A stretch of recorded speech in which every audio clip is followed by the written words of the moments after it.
They ruled in favor of a Colorado website designer, saying that she could refuse work for same-sex weddings. Today's address by the president comes just 24 hours after the court's landmark decision, also along ideological lines, against affirmative action in college admissions. Let's go straight to our senior White House correspondent, Kelly O'Donnell. Kelly, a replay of yesterday, presuming they're inside really refining a response to this. I would assume the White House had anticipated this potential outcome. They had certainly been preparing for a plan B. And what we understand from talking to a number of White House officials is the president will not give up on his campaign promise to provide student debt relief. What the court said was that his justification under the HEROES Act and citing COVID times and the emergency there was not a legal justification. And so look for the White House to try to announce a new pathway, a new legal justification to try to have some kind of relief for student borrowers. So this is a plan B for the president. And here's the president. There you go, Mr. Secretary. Let me begin by saying I know there are millions of Americans in this country who feel disappointed and discouraged or even a little bit angry about the court's decision today on student debt. And I must admit I do too. Before I tell you the steps we're going to take and want to talk about what we've been able, I want to talk about what we've been able to achieve so far on student loan over the past few years. First, we made the largest increase in Pell Grants in over a decade, helping students from families who nearly all make less than $60,000 a year. Then we fixed the so-called, with the help of the department, Public Service Loan Forgiveness Program. So the borrowers who got into public service, such as school teachers, police officers, social workers, service members, they actually got the debt relief they were entitled to under the law. Before I came to office, only 7,000 people had benefited from that program. Today, over 600,000 borrowers have received relief from that program. And it's still available. So many more people can be helped. And I encourage you to apply if you haven't already. You're still eligible. Go to studentaid.gov. It matters. Third, my administration improved the program from the Obama-Biden administration on income-driven repayment plan. That's what it was referred to as. Back then, we set a limit. Student borrowers would pay no more than 10% of their disposable income to pay back their debt in any one time. My administration is going to reduce that to 5%. It's now the most generous repayment program ever. No one with an undergraduate loan today or in the future, whether from a community college or a four-year college, will have to pay more than 5% of their disposable income to repay their loan. And that's income after you pay for the necessities like housing, food, and the like. Typical borrower is going to save about $1,000 a year. And if you keep up payments for 20 years without missing them, your total debt is forgiven after 20 years. That's what the program was before, but we've just reduced it to 5%. In addition to that, last year I announced my student debt relief plan, a plan that was on the verge of providing more than 40 million Americans with real debt relief, up to $10,000 for many borrowers and up to $20,000 for those who had gotten a Pell Grant. Nearly 90% of the relief would have gone to borrowers, 90% of it, making less than $75,000 a year. And no one making over $125,000 a year would qualify.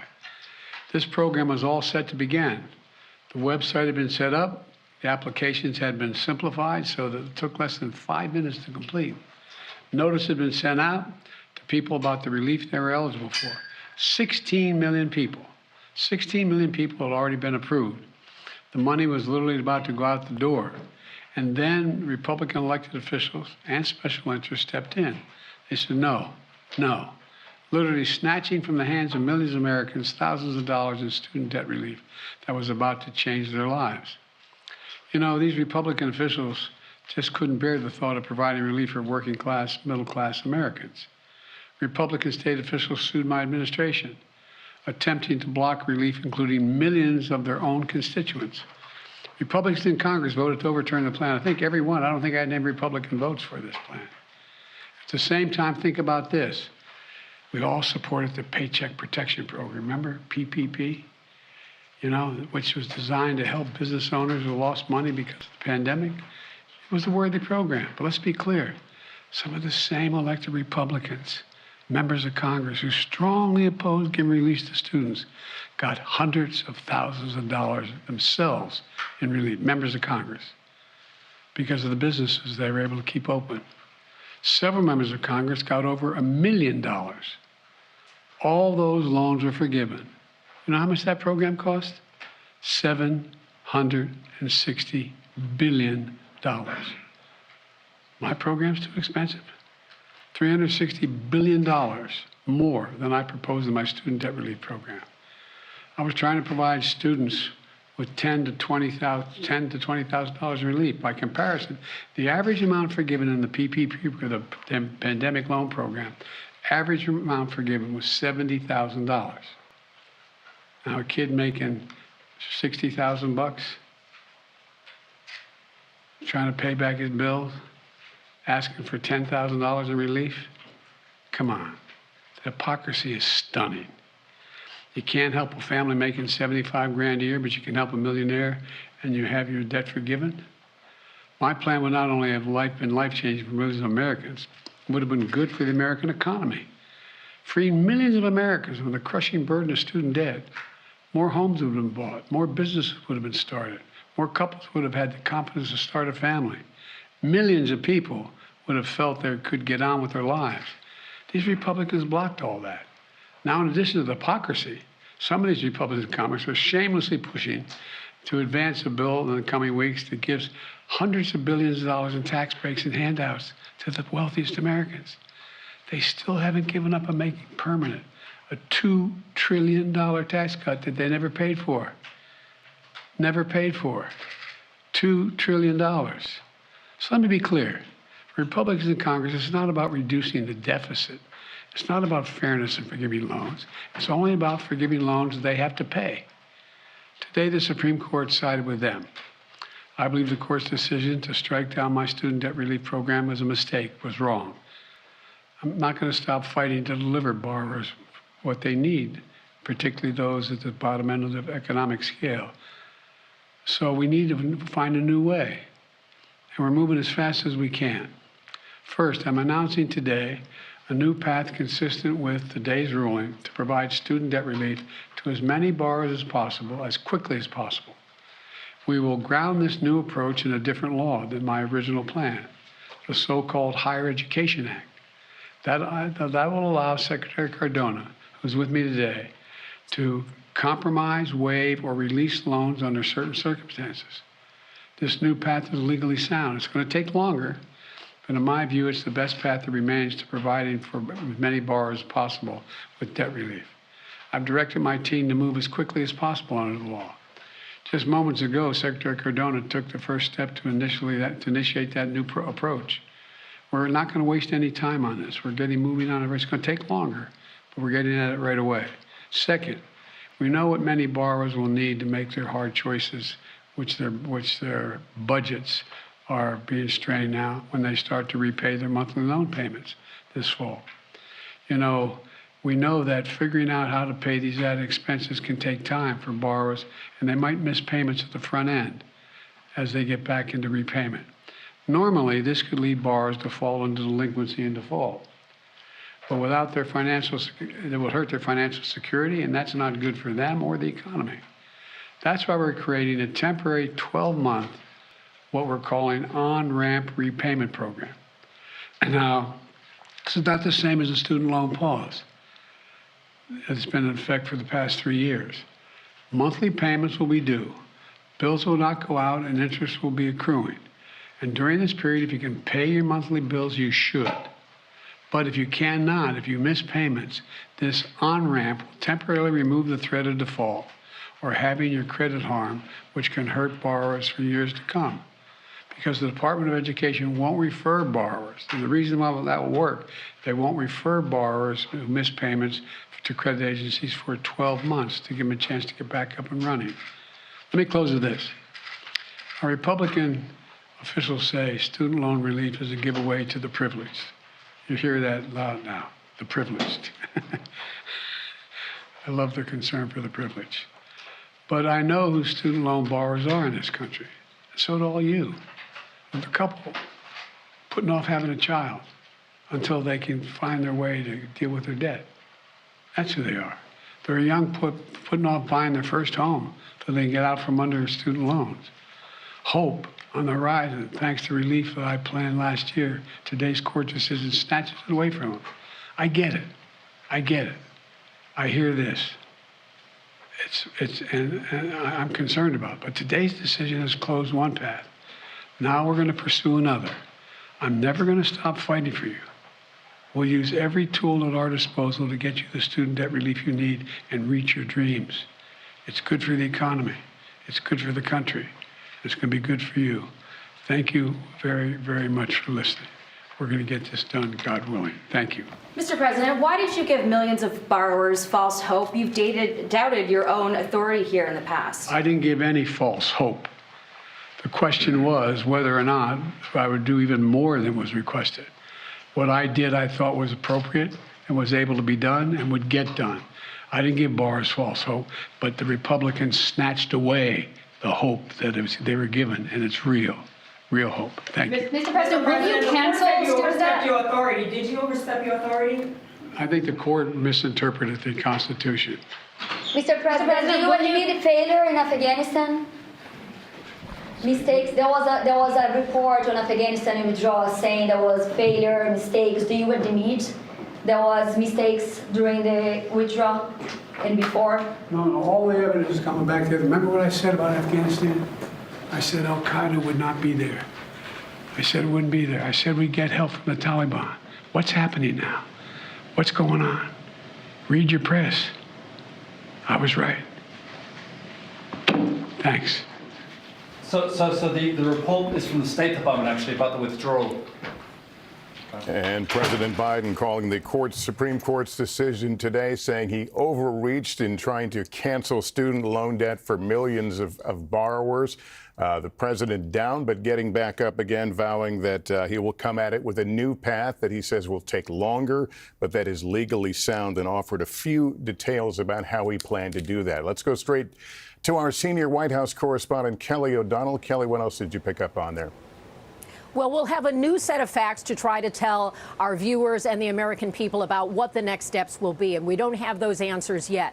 The Department of Education will create a new regulation that, under the authority of the Secretary, would set new terms for who would be eligible for getting some kind of loan relief. So we don't yet know how many Americans that will affect or what borrowing levels would be included in this. What the president was able to speak about very specifically today is that cap on how much someone would be spending of their surplus income after they pay for the basics of life like rent and food in order to reduce the burden right away. So that's a tangible benefit that he says he has the authority to do, so that no more than 5% of discretionary income would go toward the loan repayment. And then also, because the law will require people to begin restarting their payments after the 3 years of the COVID pause, there is that on-ramp, as he described it. So over the next 12 months, if borrowers are late, miss a payment, and so forth, they will not have some of the financial penalties that could come from that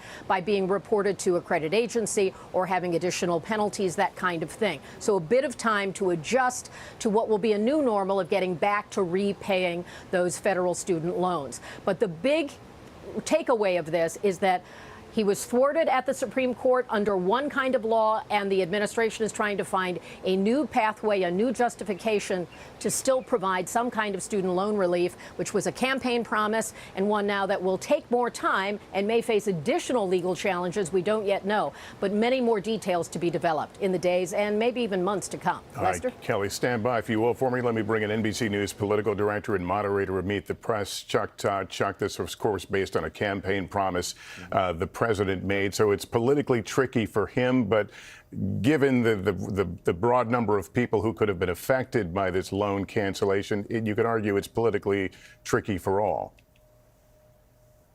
Well, it is, and look, he had to get caught trying here, but let's remember, he tried to get this student loan forgiveness program as part of his larger, it was called Build Back Better. It ended up becoming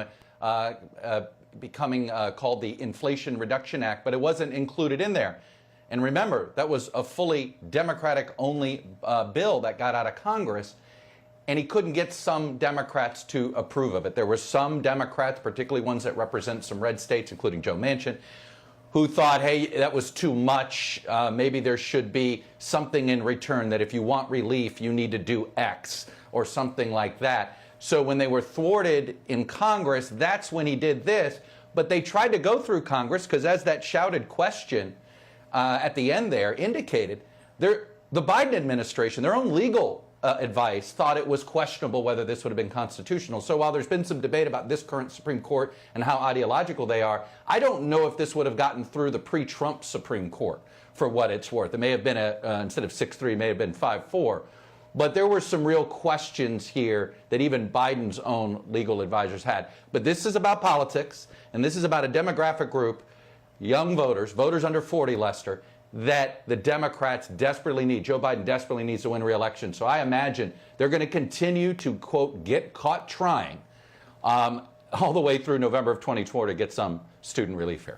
All right, Chuck, let me bring in our senior legal correspondent, Laura Jarrett. Laura, this goes back to the details of today's ruling by the Supreme Court. Was there room left there for other ways absent Congress? Almost certainly. Nothing in today's decision forecloses the path that the president was describing, using a different federal law than the one that they used to try to get this program through.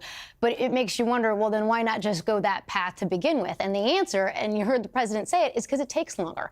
And so he went through a different process, and the court today said essentially there are no shortcuts. You don't get to do it that way. You didn't have explicit congressional authorization for something this bold, something this big. You're talking about over $400 billion.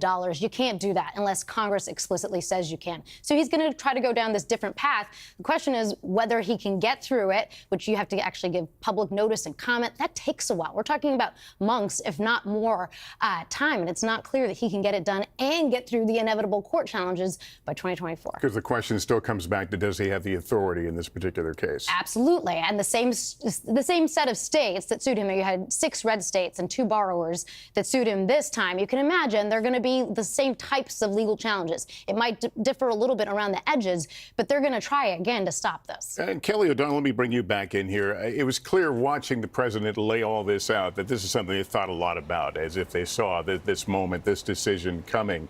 And back to, I guess, Laura's question, why didn't they do it in the first place?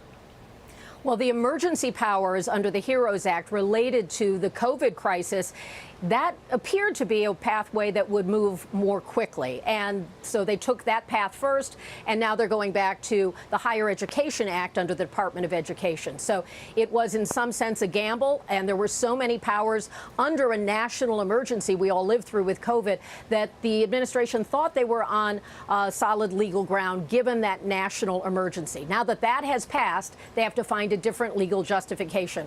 Obviously, going through Congress would be the easiest way if the politics were different, but the president is trying to make good on that promise, believes in the policy, as he talked about how if people have more money in their pockets, it's good for the economy when they spend it. Of course, conservatives say it has shifted the burden, if you were to have this kind of massive debt relief, to those who did not attend college or also paid back their loans, and that is unfair. So this will be a political fight ongoing. All right, Kelly O'Donnell, thank you. That concludes this NBC News special report. We'll have much more ahead on our streaming network, NBC News Now.